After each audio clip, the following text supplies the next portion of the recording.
Welcome to this week's episode of Pondering Play and Therapy with me, Philippa. And this week, my guest is Marshall Lyles from Texas, USA. So it's a real honor. Marshall has over 20 years of practice in family and play therapy. And he says he draws on lessons learned from working with attachment, trauma in a variety of mental health settings. Marshall regularly teaches Sancho therapy and other modalities such as poetry, attachment-informed family work. And he does this all around the world as well, Marshall, which you can tell us a little bit more about. And he's also co-authored a book called Advanced Sancho Therapy, and he's contributed to multiple chapters and articles and publications. And Marshall does have a website, which I will put in the link of this episode if people want to go and just check him out and all the amazing things he does. So welcome, Marshall, and thank you very much. So it's evening here for me and it's afternoon there for you. Is that right? That's right. We just passed noon. Okay, and I can see in the background, is that your Sancho therapy? Yeah, this is my training center. This is where I teach from, all in the back. All the trays hanging on the wall that everybody uses, and then all the sand is dispensed from the middle part of the room, and then all the minifigures. Sancho is a very specific kind of therapy. Is that right? That's right. Yeah, it's under the umbrella of expressive therapy approaches, which play is one, and Sancho is one, and music, drama, different things. And then a lot of them interact with one another. And Sancho is one of the three modalities that I spend the most time in. Okay. And have you always done this, or have you had a life before then that's led you to this point? How did you come to be doing Sancho therapy? Yeah, it's still a bit of a mystery to me, to be honest with you, how life evolves in the way it does. At university, I studied writing and journalism. And so I fully planned on being a writer. But while I was still quite young, I just got an opportunity, an invitation into grad school, into family therapy that was a little out of the blue. It was just a wild experience how it came to be. And I had grown up without a lot of financial resource, and there wasn't generations of people having gone to college or anything like that. And so whenever I was just given the opportunity for continued education, I just stepped through the door having no idea what therapy was. I had never seen it, but the family therapy program I landed in had a primary professor who did Sancho. And so I was, as a 22-year-old, introduced to Sancho therapy. Okay. And is Sancho used primarily with adults, with children? How do you use Sancho? Yeah, it's used for all ages and all populations, individual to couples, to families, to groups. It has a long history. Of course, before professional therapy ever existed as a discipline, most cultures had healers, and healers used ceremonies that involved earth and images and stories. This is not a new phenomenon from the time of Freud on. We've always been using these materials to help make sense of the stories we inherited and the stories that have happened to us. And once professional therapy landed as an organized profession, very early into its development in the early 1900s, there was a woman from the UK, Margaret Lowenfeld, who started experimenting with what was called the world technique. And she was bringing miniature figures and then eventually into trays of sand for clients to be able to not have to tell their story so directly, that they got the benefit of metaphor, which felt a little safer sometimes for dealing with some of the more intense moments of life. She originally designed it to primarily be for children, especially following the wars. Children were being really left out of mental health treatment. And so she wanted to find a way to give them a language, but quickly started realizing that adults who go through their own traumatic stories deserve the same opportunities. And so it very early in its innovation started being more age inclusive, and it's been around for 100 years. And the idea is When you say metaphors, is that you take figures or items that are personal to you, or are you given them and then you arrange them? How does that work? So most Santre therapists have shelves of different categories of figures, from spiritual figures to mystical fantasy, humans, animals, plants, objects, houses, these sorts of things. And so a client is given an invitation to choose as few or as many of those figures as they need to create a world, so to speak, in the tray that represents something. But there are options for the client and for the therapist based on their orientation that it may always stay in metaphor and it might just be working implicitly, or they might start assigning external meaning. They might say, oh, this dragon is my teacher or my boss. And clients are given room to allow this to work in the background if that's what feels safer, or to bring it more explicitly forward and to experiment with self-assigned meanings. That part seems to work at multiple levels. I think what most sand tray therapists or sand play therapists, depending on orientation, believe is that clients should get to choose how much direct contact they need to make with internal things. Okay, so do you play with the items in the sand? As a therapist, are you engaged with them with the client, or do they? What's your role as a therapist? It's going to depend on probably a few variables. One being the age of the client. If this is a 5-year-old and the sand tray exists inside a playroom, then it might be more interactive. If they're an older client, there's probably going to be a place where they arrange the figures and then you take a pause and you would give it story. And then you work with the story. And that story might then prompt the client to go back in and make changes to the world. But largely as people age, the world's become a little bit more static and you practice looking in it and exploring meaning.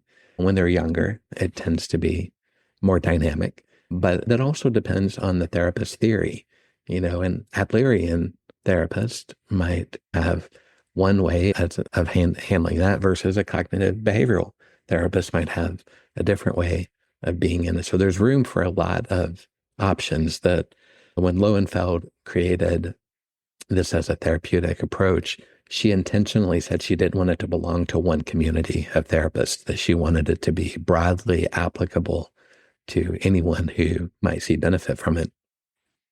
Okay, so you've talked about when I read out about trauma and attachment.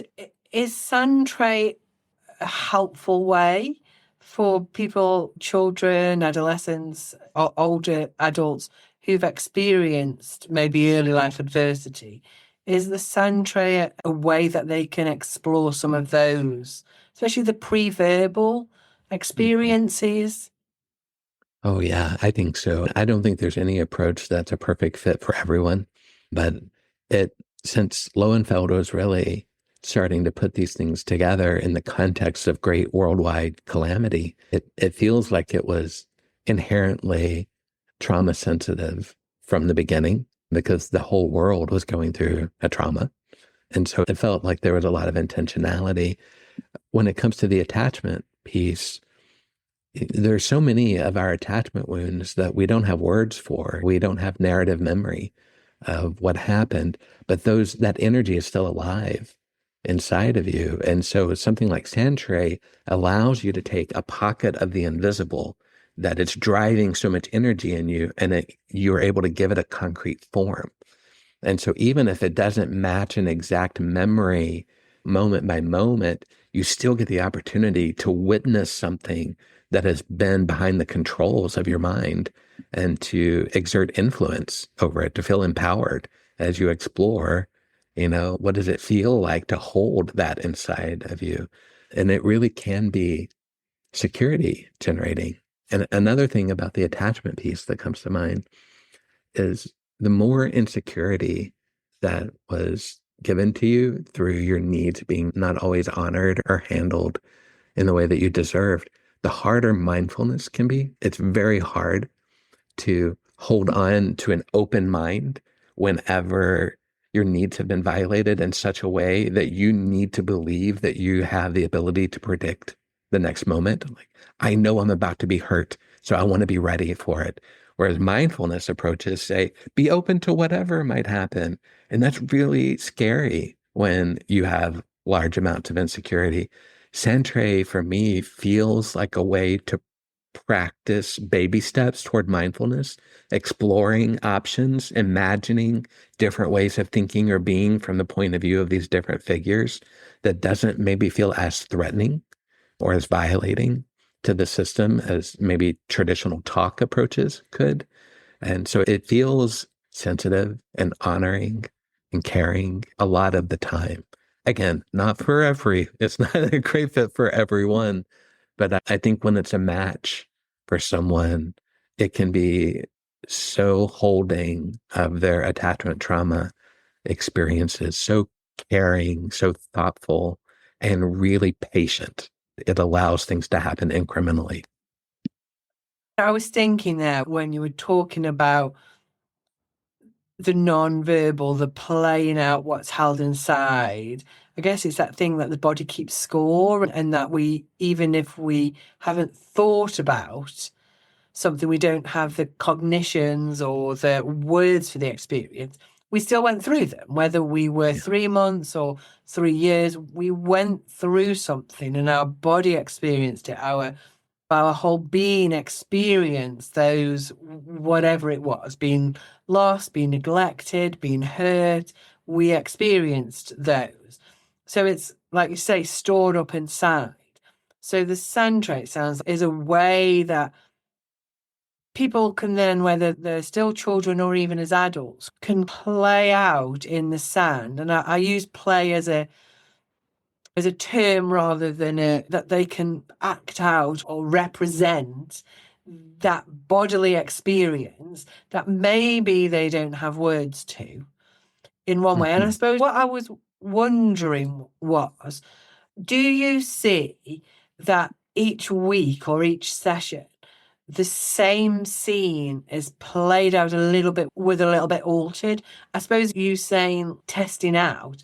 I wonder if people test out different outcomes or begin to accept that maybe it's not all this one way. So you might feel like you were a bad kid or it was all your fault that these things happened to you. Mhm. Maybe in the sound, you can start to play out the doubt that maybe it wasn't because I was a bad kid, or maybe it wasn't.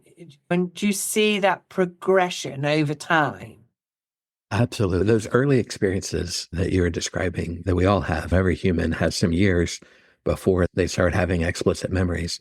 We are still holding on to all that happened. And instead of it feeling like a memory that we can press play on and see a movie, it's more like it's become the filter that we look through when we watch movies. And Centre becomes this way that we can work with our explicit memories, but more than that, we're working with the filter. We're looking at the way Mm. that we see our memories. We're starting to get some mastery over being able to realize, wait, I have a mind that was shaped by something. And there might be another way to look at that. It might not be an automatically true thing about me. And you do watch week to week, people grow in their ability to be reflective about the filters that they were given and to ask, does that filter still serve me? So we are working with direct memories, but we're also working with something more meta than that. And it feels like just such a wonderful gift to have these approaches that are appropriately sensitive for people and not trying to bypass their protective mechanisms that have just been called symptoms. Oh, that's a symptom. We can eliminate that. I'm like, no, we need to honor it. We need to ask, why has it resided? What has it been trying to say? It's a messenger. And in Santre, all of those things get to be spoken to with reverence instead of only trying to change them. Yeah. So you can work with the here and now. So somebody maybe struggling, I'm just thinking about an adult now, or even a child maybe struggling with anger, they are corrected or dismissed, or they feel they've been dismissed, or that they feel rejected, with maybe the normal cadence of relationships where there is a rupture in a relationship. And we all have those ruptures in relationships, but sometimes, I guess, when you've experienced a lot of loss and a lot of rejection yourself, those natural ruptures can feel bigger. And so what I'm hearing you say is sand tray is a way of being able to think about the here and now, but then try and understand it from these places of the past. Because when you're experiencing lots of loss as a child, one of the ways that you protect yourself is to say, okay, I don't care about that relationship anymore. Because Mhm. otherwise it hurts too much to keep losing.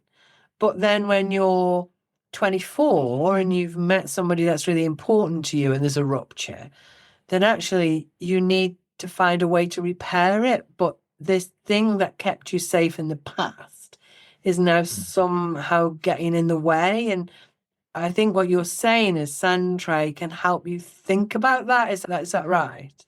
Oh, yeah. It becomes a way that I can both deal with this rupture that happened at 24, and I'm dealing with why it feels so familiar. Why the pain feels bigger than what just happened. I get to both reach far into the past before I even had memory online, and I'm working with that version of myself while I'm also working right now. And it is and because it's so sensory with the sand and the tactile and the kinesthetic aspects, that really allows the part of your brain that helps you stay rooted in the present to stay online while you're just visiting. You're just looking to the past instead of reliving it. And then it becomes a way to be introspective safely is the goal. We want people to feel secure to the degree that's reasonable while they're trying to make new meaning of their pain. And it feels like it could be less judgmental because I say just in a very loose way, but you're like you say, visiting the past, you're just wondering about it, you're just curious. You don't have to go there if you don't want to because you are choosing the items that you've put in the sand tray. As the therapist, your job is to notice. And I wonder if for people that can feel less like you're judging, oh, this happened in your past, then did it? Oh my goodness. Yeah. More, I notice you've put a bridge in there. What does that mean for you? That metaphor, I wonder if that's helpful to be able to explore it in a way that you aren't feeling judged or worried. I think removing judgment is always beneficial. That I just actually wrote an article on Substack about judgment, about that it's a version of anger that doesn't know how to be curious. When you remove curiosity from anger, it becomes judgment, it becomes bitterness, it becomes resentment. And then there is a possibility to be angry, as an example, and to be open at the same time.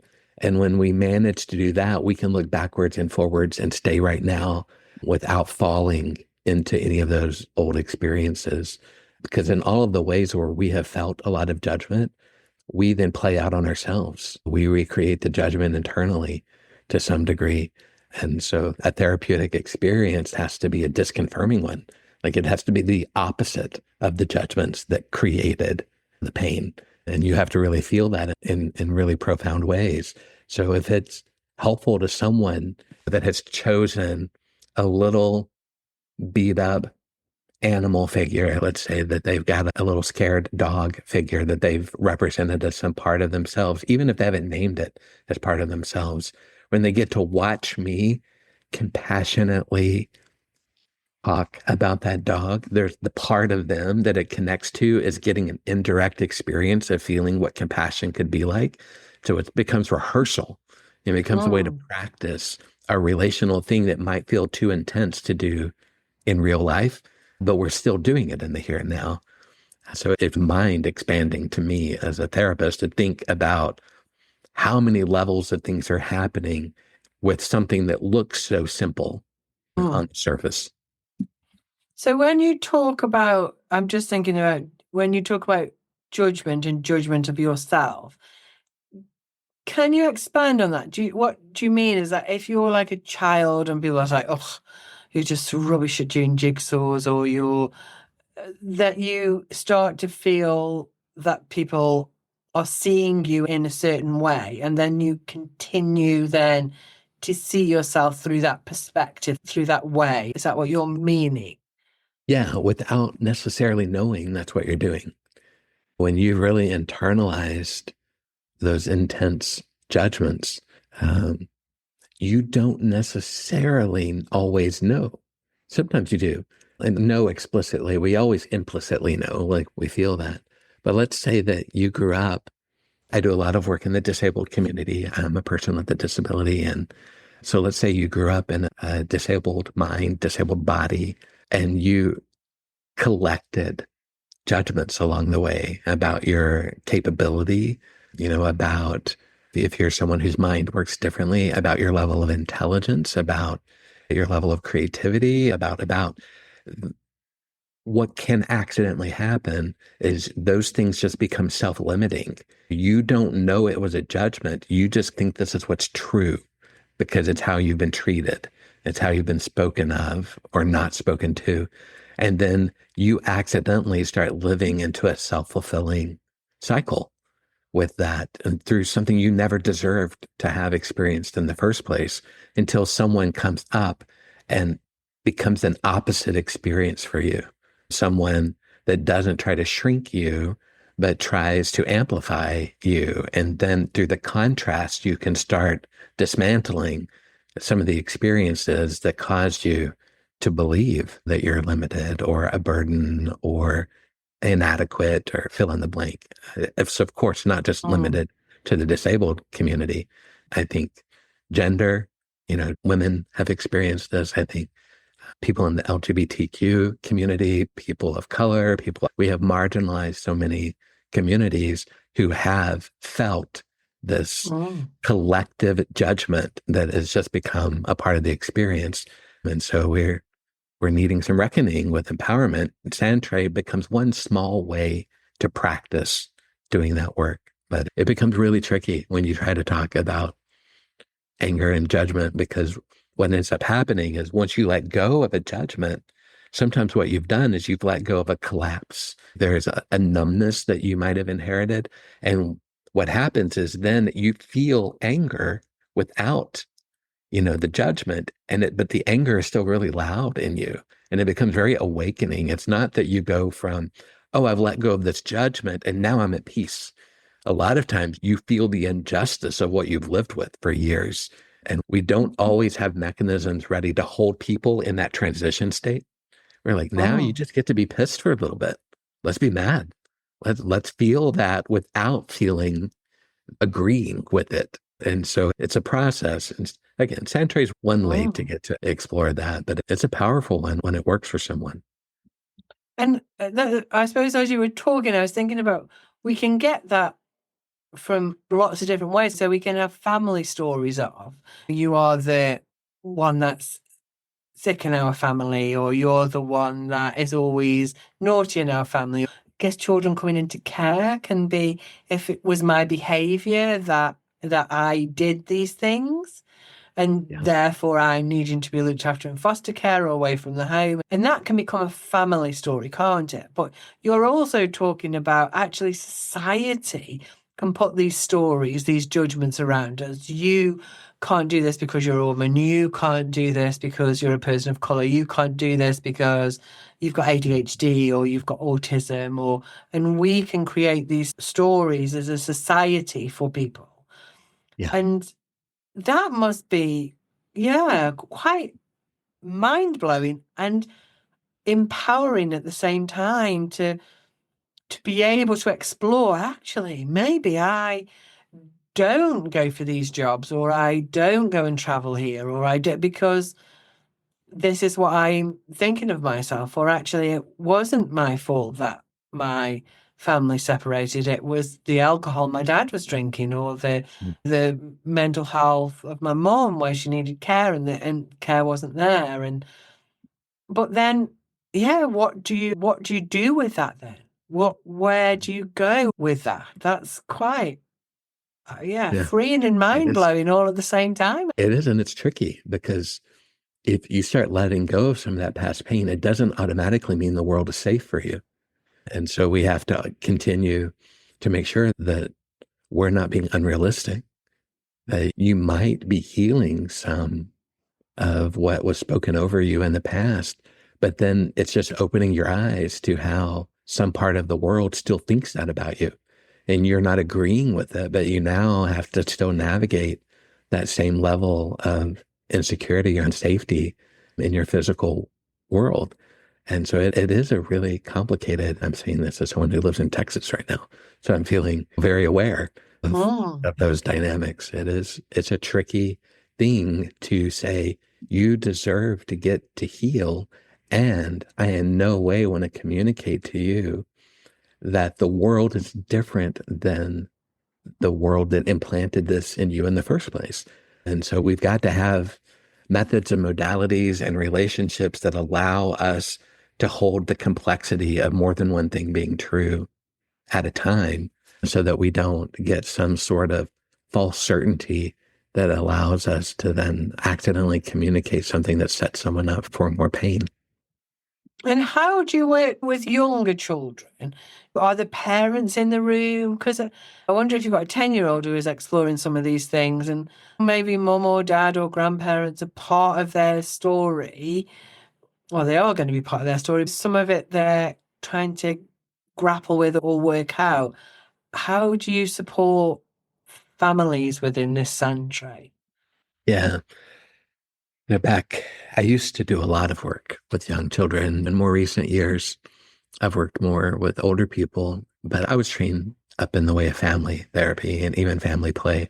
It was always my preference to involve as many members of the system as made sense because a person, a child, is trying to heal, but they still have to return to a system where they don't have a lot of power. And so the system has to support any change that's happening. And the system needs to heal instead of us only identifying the child as the one with the struggle. And so it was always my preference. There are some times where that doesn't make financial sense. Both parents can't afford to be there all the time, or sometimes it doesn't make safety sense if there's a caregiver or a member of the system that is not yet capable of handling what might come up. So you always have to make judgment calls based on who's available, both pragmatically and emotionally. But I never hesitate to, I think if parents of a 6-year-old are coming in to do an intake with me, I think it's my job to be able to look at them and say, I'm so looking forward to working with all of you. Here are some things that I could really benefit from having the two of you work on so that you can be therapeutic allies, that we can all be a part of this treatment team together. I think parents are waiting for us to often safely let them know, how they can partner with us. And sometimes that's, could you read this material or watch this video? Could you come in for a practice session with me before we do this with your kiddo? And sometimes it's, would you be willing to work with your own therapist and maybe do some trauma work around what happened to your child so that when you're in the room with me, you're not reliving the trauma. Like they need you. They need you Mm. to be a step ahead of them in that healing. And so that's just part of our responsibility as therapeutic caregivers is to be able to lay out. And then it's the whole family's right to get to decide what they're willing to do and what they feel like they have the bandwidth to do and if they agree or not. That needs that. I don't think it's my job to withhold something that I might think to be helpful for fear of deciding what they're going to think it means. Like they need me, children, parents, they need me to treat them like they're trustworthy. They need me to say, I believe in you. I believe that you can do this. So I'm going to name it and let's figure it out together. Sometimes I had a mentor that told me once, sometimes therapists early in their training are given really problematic information that is our job to get clients to trust us when it's our job to figure out how to trust our clients. And we've got it backwards. That trust isn't something we extract from people. It's Mm. something we give. And then any return trust is a byproduct of that.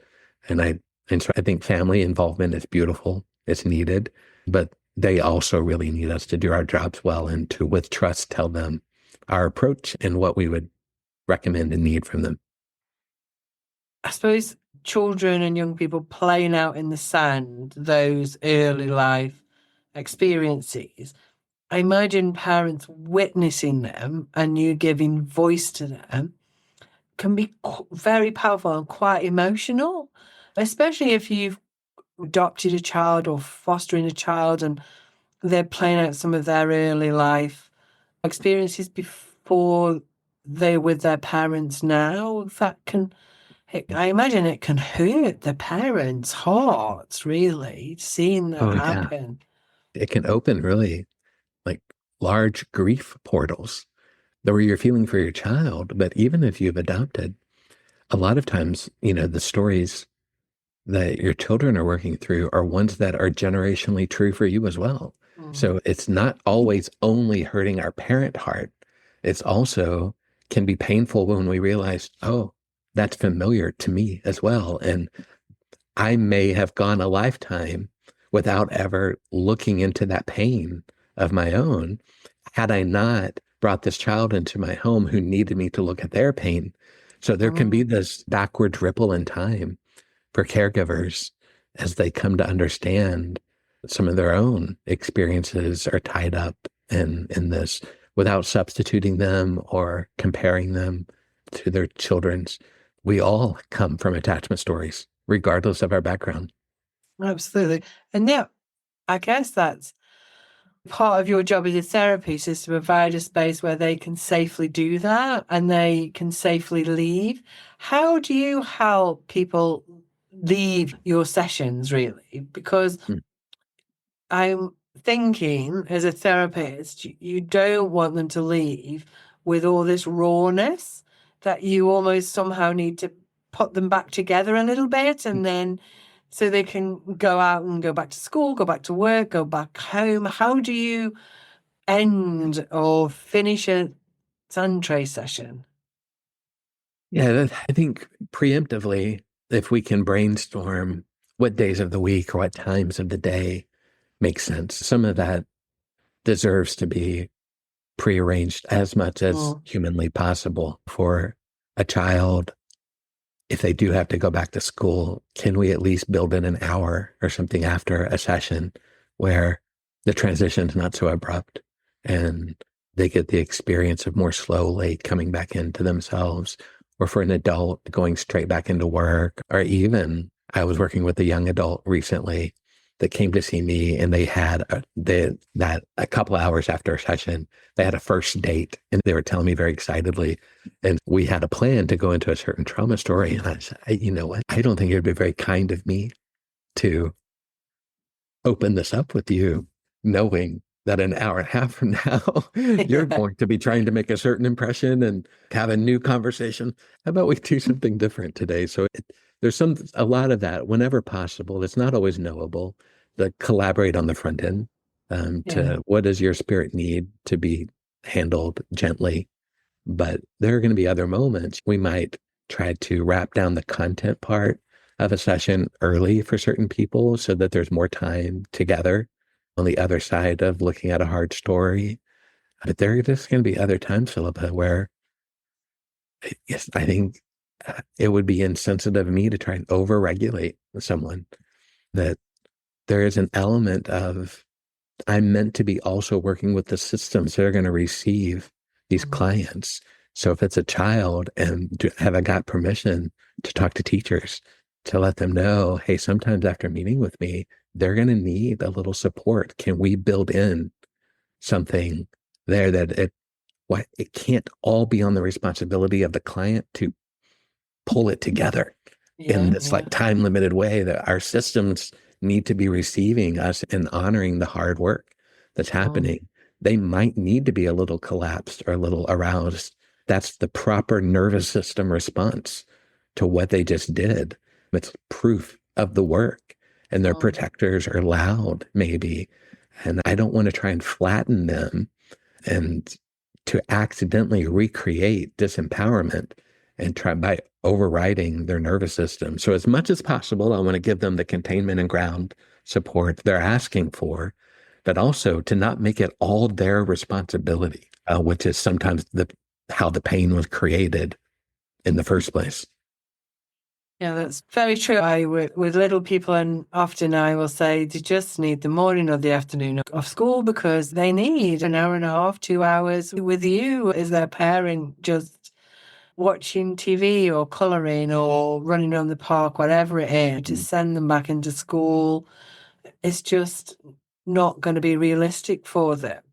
Where possible. For some children, it's not possible, is it? For some families, it's not possible. But yeah, I think you're right. It's about having those conversations around how does the system also support this work, that it isn't 50 minutes an hour a week and it doesn't go on for the rest of the time. Actually, this is something that we hope is going to permeate through the whole of their life, really, and help them make sense of things. So therefore, it isn't just an hour a week. They have to make sense of it in all the other aspects of their life as well.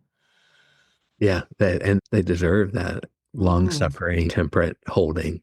I think sometimes when someone steps into my office, regardless of age, it's possible that they might be the first person in a long family line that's pausing to look at the inherited pain.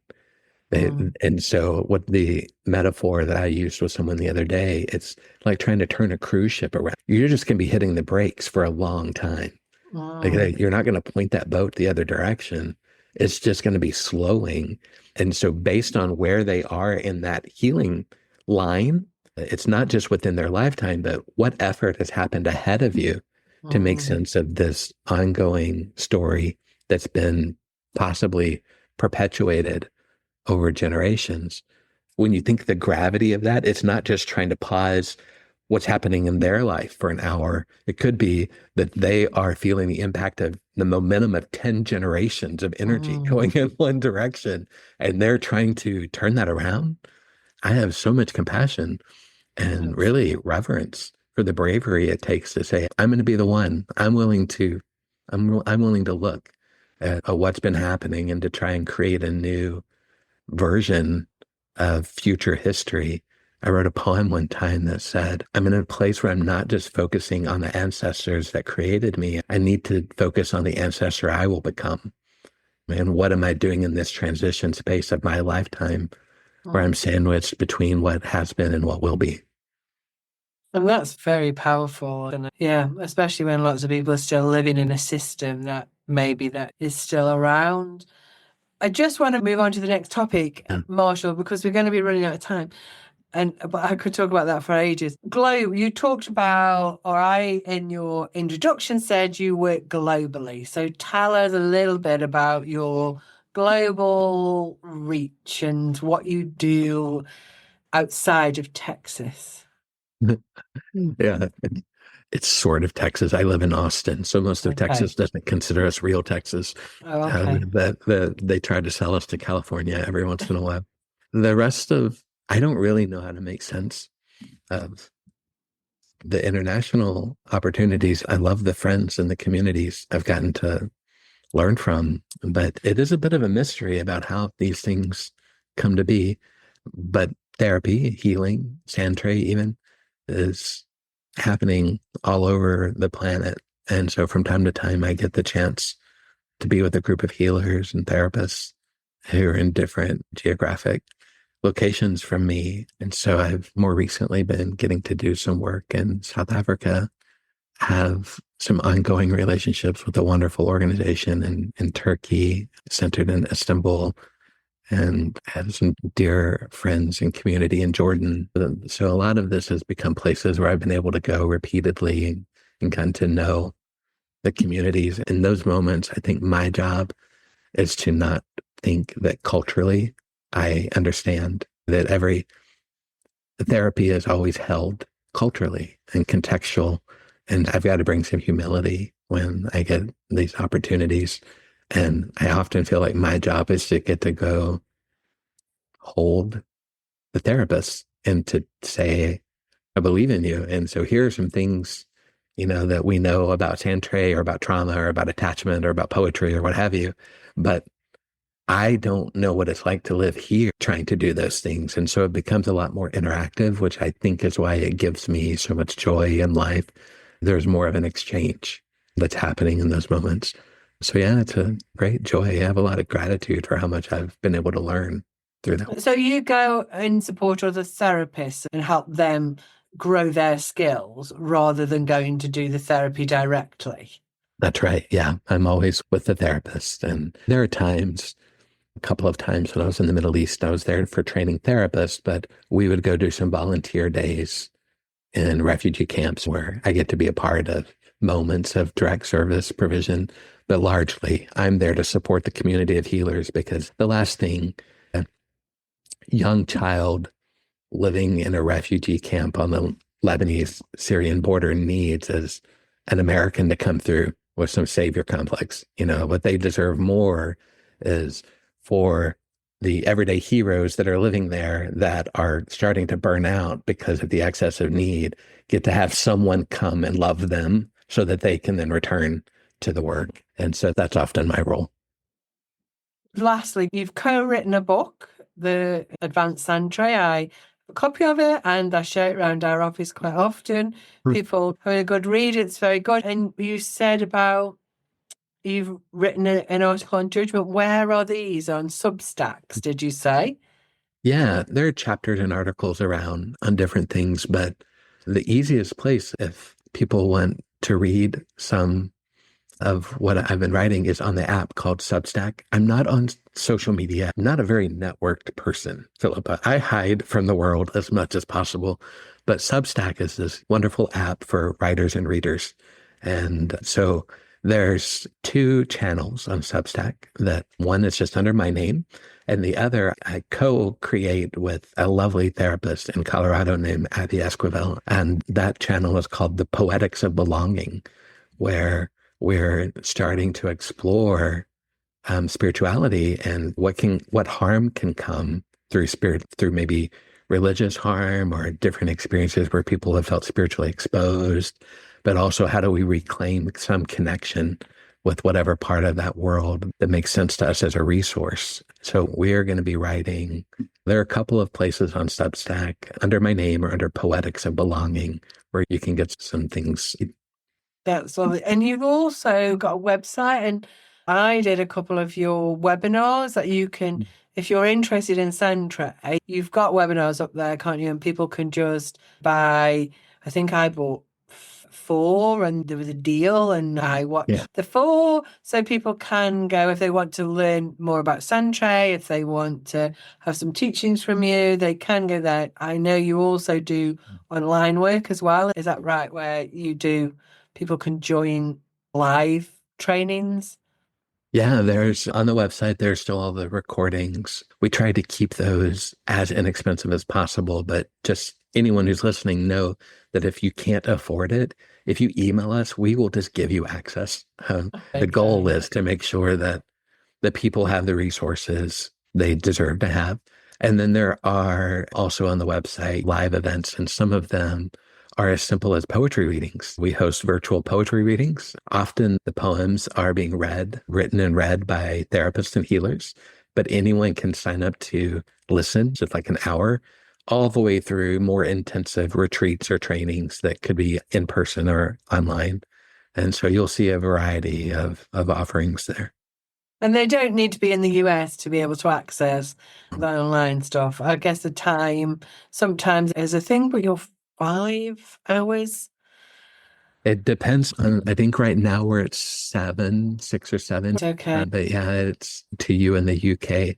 And sometimes I'll do something in the evening and that works out for people in Asia. And other times it works out for people in Australia. And so you are trying to move it around. But most of the things that I offer, if you sign up for it live, you'll also then get the recording. Right. Okay.